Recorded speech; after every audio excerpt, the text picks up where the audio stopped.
नमस्कार मित्रांनो, मानवाच्या आयुष्यात योग्य आचार विचार आणि नम्रता यांना फार मोठं स्थान आहे.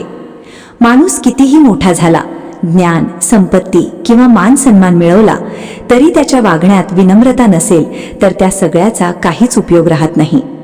संतांनी नेहमीच सांगितलं आहे की स्वतःचं स्थान ओळखणं आणि योग्य ठिकाणी योग्य वागणं हीच खरी शहाणपणाची निशाणी आहे.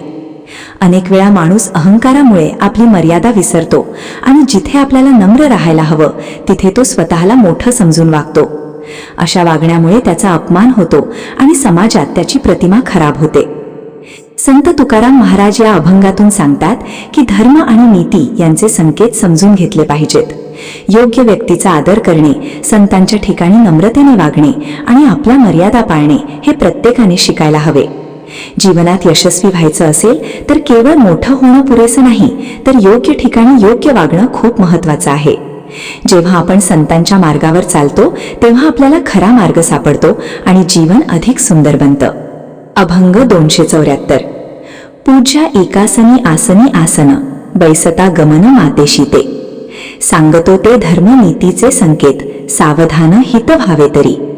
संतान ठाया ठाव पूजनाची इच्छा, जीवनीचं वळसा सापडला. तुका म्हणे एकाएकी वरासन, दूरजे तेथे नित्य अशोभ्यते. ओळ 1. पूज्या एकासनी आसनी आसन, बैसता गमन मातेशी ते. या ओळीत संत तुकाराम महाराज अतिशय सूक्ष्म पण महत्वाचा संदेश देतात. पूज्य म्हणजे पूजनीय, आदरणीय व्यक्ती, विशेषतः संत, गुरु किंवा मोठे लोक. एकासनी आसनी आसन याचा अर्थ असा की ज्यांना आदराने उच्च स्थान दिलं आहे त्यांच्या बरोबरीने किंवा त्यांच्या जागी जाऊन बसणं योग्य नाही. बैसता गमन मातेशी ते म्हणजेच अशा वागण्यामुळे आपल्या आचारात चूक होते आणि आपण आपल्या मर्यादा ओलांडतो. या अभंगातून संत आपल्याला नम्रता आणि शिस्त यांचं महत्त्व शिकवतात. आजच्या काळात अनेकदा माणूस स्वतःला मोठं समजून इतरांचा आदर विसरतो, पण खरा मोठेपणा हा नम्रतेत असतो. जेव्हा आपण आपल्यापेक्षा मोठ्या, ज्ञानी किंवा पूजनीय व्यक्तींसमोर आदराने वागतो तेव्हा आपली संस्कृती आणि संस्कार दिसून येतात. आपण पाहतो की घरात आई वडील, गुरु, वडीलधारी माणसं यांना नेहमीच मान दिला जातो. त्यांच्या जागी बसलं किंवा त्यांच्याशी उर्मटपणे वागणं हे चुकीचं मानलं जातं, कारण ते केवळ व्यक्ती नसून अनुभव, ज्ञान आणि मूल्यांचे प्रतीक असतात. त्यामुळे त्यांच्या सन्मानात कमीपणा येईल असं कोणतंही वर्तन टाळलं पाहिजे. तुकाराम महाराज सांगतात की जीवनात योग्य शिस्त आणि मर्यादा पाळणं खूप आवश्यक आहे. हे केवळ बाह्य वर्तन नाही तर आपल्या अंतर्मनातील विनम्रतेचं दर्शन असतं. जेव्हा आपण नम्र राहतो तेव्हा आपल्याला ज्ञान मिळतं, आशीर्वाद मिळतो आणि जीवनात प्रगती होते.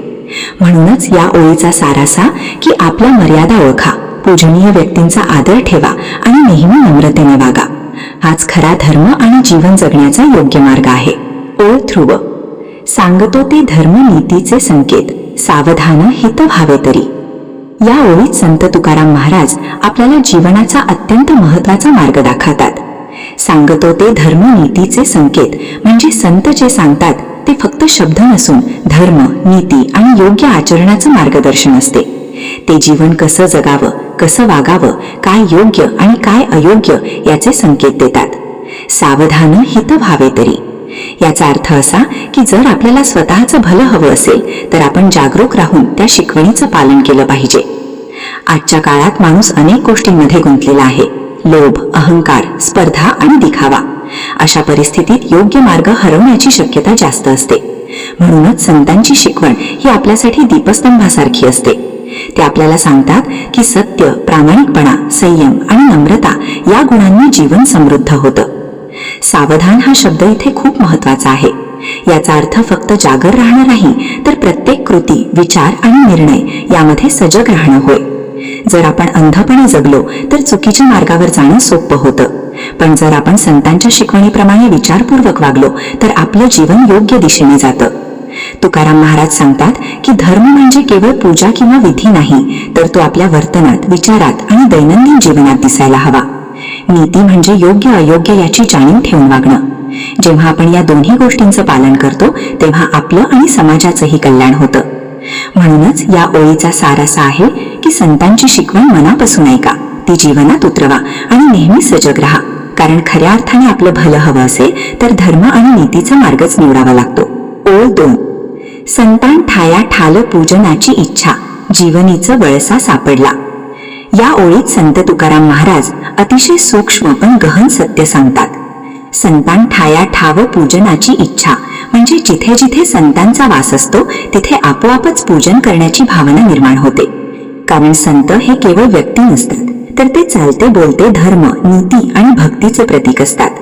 त्यांच्या सहवासात राहिला की मन शुद्ध होतं, विचार बदलतात आणि जीवनाकडे पाहण्याची दृष्टीही बदलते.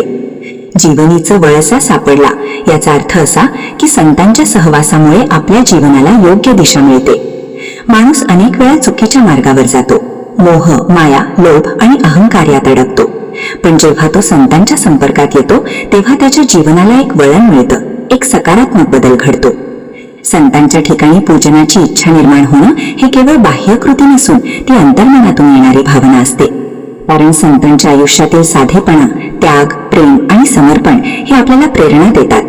त्यांच्या शब्दांत आणि कृतीत इतकी प्रामाणिकता असते की आपोआपच त्यांच्याबद्दल आदर आणि भक्ती निर्माण होते. आजच्या धावपळीच्या जीवनात माणूस अनेक गोष्टींच्या मागे धावत असतो, पण त्याला समाधान मिळत नाही. अशा वेळी संतांचा सहवास म्हणजे एक शांतता देणारा आश्रय असतो. त्यांच्या विचारांमुळे आपण स्वतःला ओळखायला लागतो आणि जीवनाचा खरा अर्थ समजतो. तुकाराम महाराज सांगतात की संतांच्या जवळ गेलं की आपलं जीवन बदलतं, कारण ते आपल्याला योग्य मार्ग दाखवतात. त्यांच्या शिकवणीमुळे आपल्यात चांगले गुण निर्माण होतात आणि वाईट प्रवृत्ती दूर होतात. त्यामुळेच संतांच्या ठिकाणी पूजनाची भावना निर्माण होते आणि त्यातून आपल्या जीवनाला योग्य वळण मिळतं. या ओळीचा खरा संदेश असा आहे की संतांचा सहवास मिळाला तर त्याचा लाभ घ्या, त्यांच्या शिकवणीला मनापासून स्वीकारा आणि आपल्या जीवनात सकारात्मक बदल घडवा. कारण संत हेच आपल्या जीवनाला योग्य दिशा देणारे खरे मार्गदर्शक असतात. ओळ 3. तुका म्हणे एकाएकी वरासन, दूरचे तेथे मित्न अशोभ्यते. या ओळीत संत तुकाराम महाराज मान सन्मान, स्थान आणि पात्रता याबद्दल अतिशय स्पष्ट आणि वास्तववादी संदेश देतात. एकाएकी वरासन म्हणजे अचानक उच्च स्थान मिळणं किंवा मोठ्या पदावर बसणं. पण तुकाराम महाराज सांगतात की जर माणूस त्या स्थानासाठी पात्र नसेल तर ते स्थान त्याला शोभत नाही. दूरजे तेथे मित्न अशोभ्यते याचा अर्थ असा की चुकीच्या ठिकाणी अयोग्य व्यक्ती बसली तर ते दृश्यच विसंगत वाटतं. जसं एखाद्या अशिक्षित व्यक्तीला मोठं पद दिलं पण त्याच्याकडे त्या पदासाठी लागणारी समज, ज्ञान किंवा संस्कार नसतील तर तो त्या स्थानाचा योग्य उपयोग करू शकत नाही. उलट त्या स्थानाची किंमत कमी होते. तुकाराम महाराज आपल्याला सांगतात की प्रत्येक गोष्टीसाठी तयारी, साधना आणि पात्रता आवश्यक असते. कोणतीही गोष्ट अचानक मिळाली तर ती टिकवणं कठीण जातं. म्हणूनच आयुष्यात प्रगती करताना संयम, मेहनत आणि योग्य मार्गाने पुढे जाणं महत्वाचं आहे. आजच्या काळातही आपण पाहतो की काही लोकांना नशिबाने किंवा ओळखीमुळे मोठं स्थान मिळतं, पण ते त्याचा योग्य उपयोग करू शकत नाहीत. कारण त्यांच्या आत त्या स्थानाला साजेसं व्यक्तिमत्व तयार झालेलं नसतं. त्यामुळे ते स्वतःलाही आणि इतरांनाही त्रास देतात.